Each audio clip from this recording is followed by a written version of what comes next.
Sumainyo ang Panginoon. At sumayo rin. Ang mabuting balita ng Panginoon ayon kay San Lucas. Papuri sa iyo, Panginoon.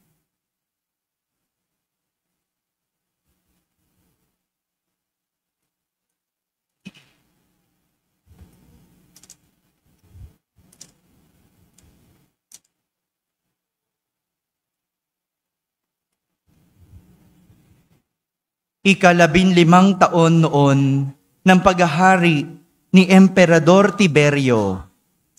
Si Poncio Pilato ang gobernador ng Judea. Si Herodes ang tetrarka sa Galilea. At ang kapatid naman niyang si Felipe sa lupain ng Iturea at Traconite. Si Lisanias ang tetrarka sa Abilinia. Sina Anas at Caifas naman ang mga pinakapunong saserdote noon. Nang panahong iyon, nasa ilang si Juan na anak ni Zacarias. Dumating sa kanya ang salita ng Diyos, kaya't nilibot niya ang mga lupain sa magkabilang panig ng Hordan at nangaral. Pagsisihan ninyo at talikdan ang inyong mga kasalanan, at pabinyag kayo upang kayo'y patawarin ng Diyos. Wika niya. Sa gayoy, natupad ang nasusulat sa aklat ni Propeta Isaías. Ito ang sabi ng isang sumisigaw sa ilang, ihanda ninyo ang daraanan ng Panginoon. Tuwirin ninyo ang kanyang mga landas. Tatambakan ang bawat lambak at titibagin ang bawat burol at bundok. Tutuwirin ang daang liko-liko at papatagin ang daang bako-bako. At makikita ng lahat ng tao ang pagdiligtas na gagawin ng Diyos. Mga kapatid, ang mabuting balita ng Panginoon. Pinupuri ka namin, Panginoong Hesukristo. Magsiupo ang lahat at ating pakinggan ang homilya. Isang magandang umaga po sa inyong lahat. Pakibati naman ng katabi ng magandang umaga. Magandang umaga sa lahat ng nasa balcony. Hello, hello, hello. Magandang umaga sa lahat ng nasa orchestra. Magandang umaga. Hello, magandang umaga sa lahat ng mga nasa barangay na nakakapakinig ng ating banal na misa.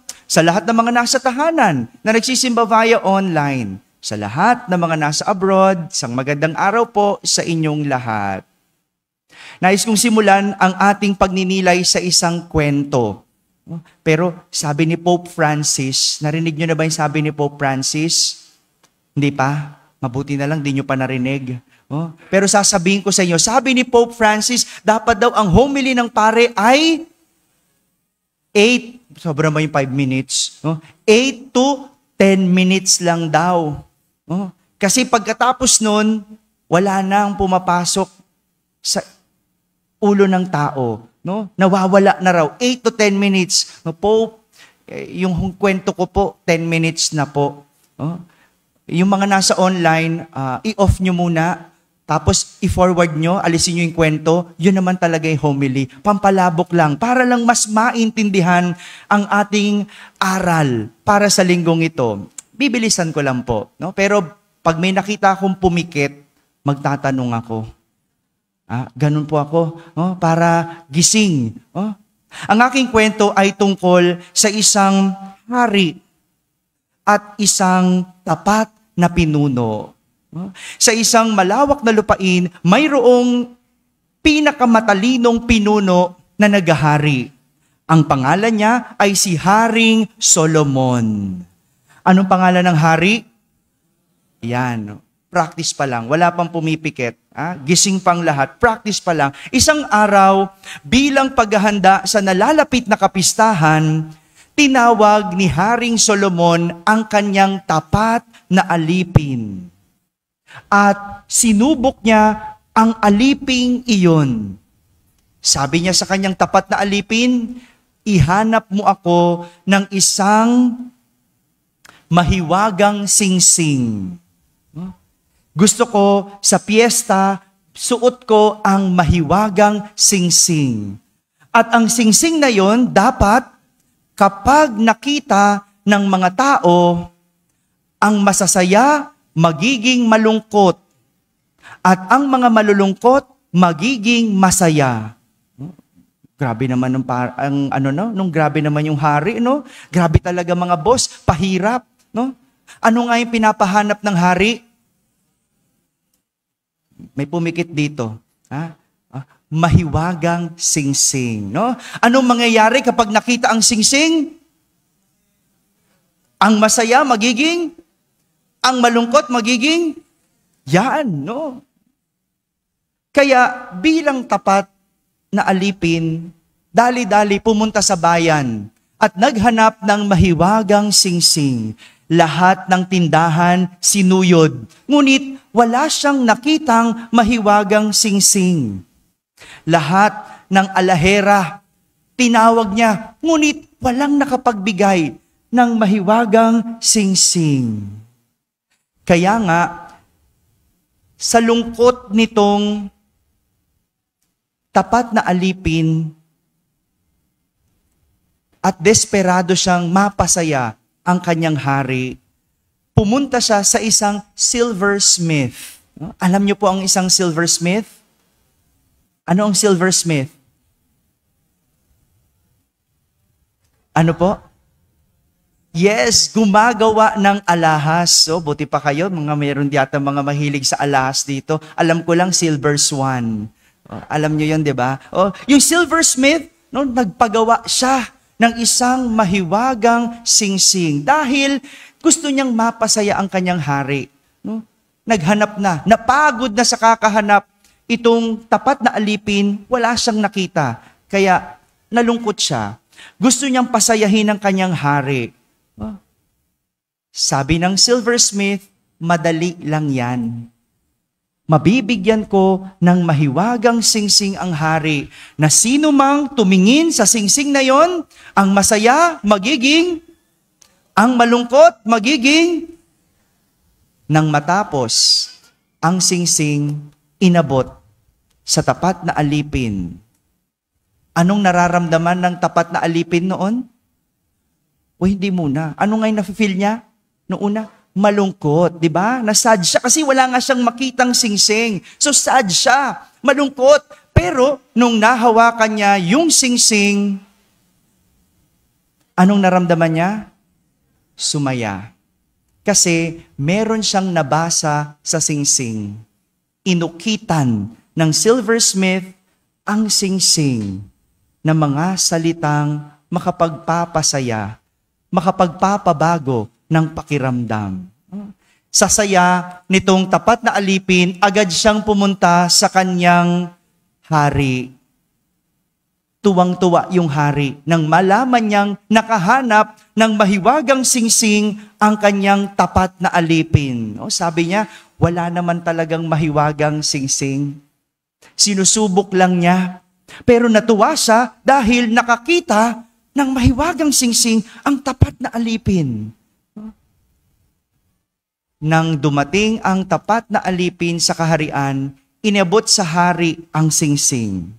Anong nararamdaman ng hari? Masaya. Sinabi ko na nga masaya, di ba po? No? Masaya. No? Kasi meron siyang mahiwagang singsing. Ngunit nang makita ng hari ang singsing, bigla siyang nalungkot. Nang mabasa niya ang nakasulat sa singsing, nalungkot ang hari. Alam niyo po kung anong nakasulat sa singsing? Hello. Gusto niyong malaman? Gusto niyong mabago ang nararamdaman? Anong nararamdaman niyo ngayon? Tignan mo na. Anong nararamdaman niyo ngayon? Ang nakasulat sa singsing, kahit ano pa yan, ang lahat ay lilipas. Kahit ano pa yan, ang lahat ay lilipas. Yung malulungkot, kahit ano pa yan, lilipas. Pag nabasa yon, sasaya. Ang mga masasaya, kahit ano pa yan, ang lahat ay lilipas. Mga kapatid, tayo ngayon ay nasa 2nd linggo ng panahon ng Adbyento o panahon ng pagdating. Sinindihan natin kanina bago magsimula ang misa, ang 2nd kandila ng korona ng Adbyento na sumisimbolo sa kapayapaan o peace. Sabihin nyo nga, kapayapaan. Ito ang tinuturo sa atin ng ating mga pagbasa sa araw na ito. Ang magkaroon ng payapang buhay. Sino po ang merong payapang buhay dito? Taas nga ang kamay. Ako lang. Magugulong buhay nyo po. Para sa inyo ito. Kung magulong buhay mo, kung walang katahimikan ng buhay mo, para sa iyo ang aral na tinuturo sa atin sa linggong ito. Sa ating ebanghelyo, si Juan Bautista ay nagtuturo ng isang payapang buhay. Para kay Juan, upang magkaroon ng kapayapaan sa buhay, dapat tuwirin ang daang liko-liko at patagin ang daang bako-bako. Sabihin nyo nga, liko-liko. Kung ang buhay natin ay puro pangangaliwa, liko-liko, dapat ituwid ito. Sabihin nyo nga, bako-bako. Kung ang buhay ay puno ng kagaspangan at bako-bako, kailangan patagin ito. Parang sino mang dadating sa ating buhay, hindi mahihirapan. Imagine mo, nangangaliwa ka. Imagine nyo lang po. May kilala ba kayong nangangaliwa? Hello. Natatawa kayo. Mga chismosa tong mga to. Alam ko may kilala kayo. Kung may kakilala kang nangangaliwa, tingnan mo, ang taong papasok sa kanyang buhay, maliligaw. Bakit? Kasi ang buhay ay liko-liko. Hindi matuwid. Tingnan mo ang mga nangangaliwa. Ang mga taong nangangaliwa, kahit kailan, hindi payapa. Ngingiti-ngiti lang yan, pero nagtatago kasi nangangaliwa. Kaya nga kailangan burahin ng text message. Hello, mga chismosa talaga to, no? Ganon eh. Walang kapayapaan. Bakit? Nagtatago, nangangaliwa. Ganon din yung mga magnanakaw, di ba? Kapag nakapagnakaw ka, nakangiti ka. Pero hindi ka payapa. Bakit? Kasi may tinatago. Ang taong liko-liko ang buhay, ang taong baluktot ang buhay, kailanman hindi magiging payapa. Kung gusto mo ng payapang buhay, tuwirin ang liku-likong buhay. Patagin ang baku-bakong buhay. Realidad naman talaga na mahirap maging payapa kapag may pinagdadaanan. Ano po? 'Di ba? Mahirap magdiwang kung ikaw ay namatayan o nawalan. 'Di ba? Ang hirap mag-celebrate. Kaya ngayong iba, hindi nagbe-birthday muna. Kasi mahirap magdiwang. Ang hirap maging masaya. Mahirap maghanda sa isang magandang buhay kung hindi ka makahanap ng trabaho. May pinagdadaanan. At mahirap maging masaya kung ikaw ay nasasaktan. Kaya nga, magandang paalala sa atin yung nakasulat sa singsing. Anong sabi? Kahit ano pa yan, ang lahat ay lilipas. Sabi nga, daanan lang, huwag tambayan. Kung ikaw ay malungkot ngayon, lahat yan lilipas. Kung ikaw ay masaya ngayon, lahat din yan lilipas. Father, ayaw mo ba kami maging masaya? Hindi. Wala namang permanente sa mundo. Ang sinasabi lang, kung masaya ka ngayon, maging mapagpasalamat. I-enjoy mo, damahin mo, dahil maaari yang lumipas. Kung ikaw ay malungkot ngayon, ipalala mo sa sarili mo na ang lahat ay lilipas. Ngingiti kang muli. Ngunit hindi ibig sabihin, ikaw ay naghihirap, ikaw ay nasasaktan, lisensya yan para sa baluktot na buhay. Marami sa atin, pag nasasaktan, gustong gumanti. Tama? Siyempre, gusto mo siya rin masaktan. Pero kahit gawin mo yan, hindi ka magiging payapa. Hindi ka magiging masaya. No? Porque nasaktan ka, mananakit ka ng iba, tingin mo ba magiging masaya ka? Porque ba naghihirap ka, magnanakaw ka? Ikaw ba'y magiging masaya? Porque ba nagdudusa ka, kailangan magdusa din ng iba? Ikaw ba ay magiging payapa? Hindi. Dahil tanging ang taong may matuwid na buhay ang magiging o magkakaroon ng payapang buhay. Ito po yung paalala sa atin sa ating unang pagbasa. Ang ganda ng sinabi ng unang pagbasa. Ang sabi, hubarin ang lambong ng pagluluksa. Alam niyo po yung lambong? Hello? Ano yung lambong? Yung suot-suot niyo. Yan, belo, lambong, di ba? Lambong ng pagluluksa. Kapag nakaganyan, di ba, nagluluksa.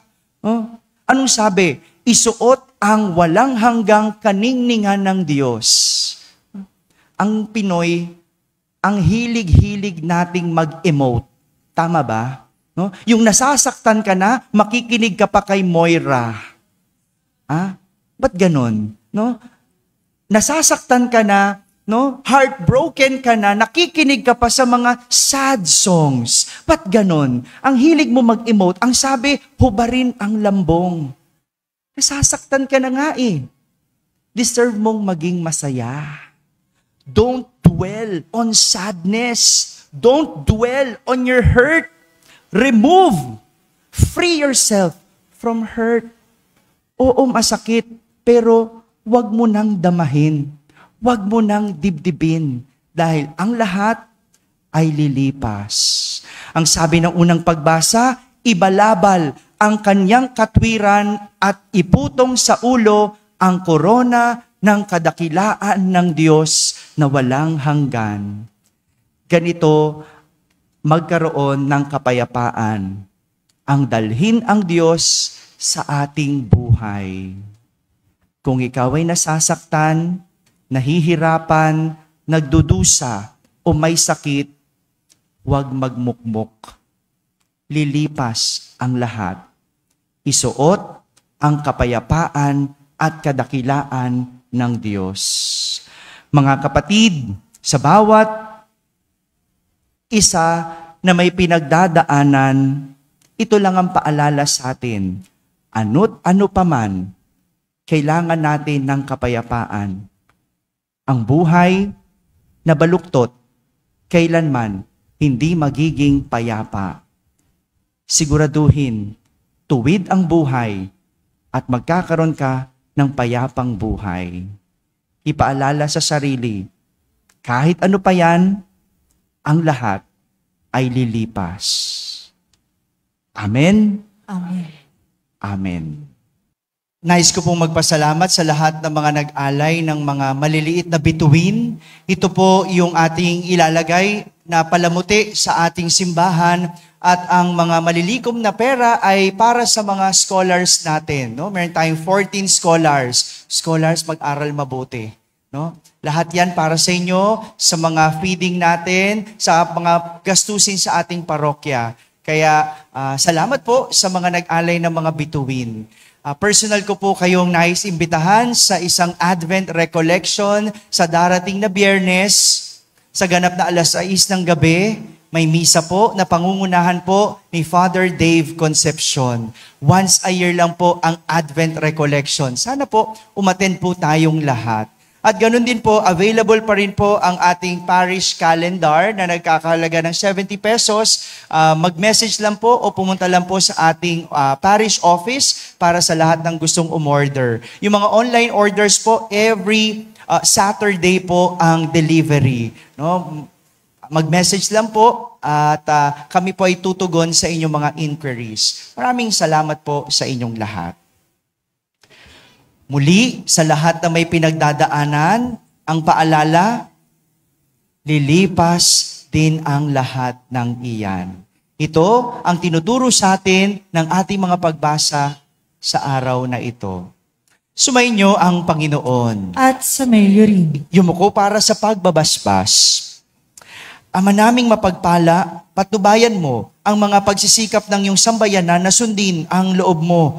Pakundangan sa iyong pangako, marapatin mong kamtin ang kahilingan ng tanan, dumadalangin sa pamamagitan ni Jesucristo, kasama ng Espiritu Santo, magpas sa walang hanggan. Amen. At pagpalain kayo ng makapangyarihang Diyos, Ama at Anak at Espiritu Santo. Amen. Tapos na po ang ating pagdiriwang, humaiking taglay ang pag-ibig at kapayapaan ni Kristo. Salamat sa Diyos.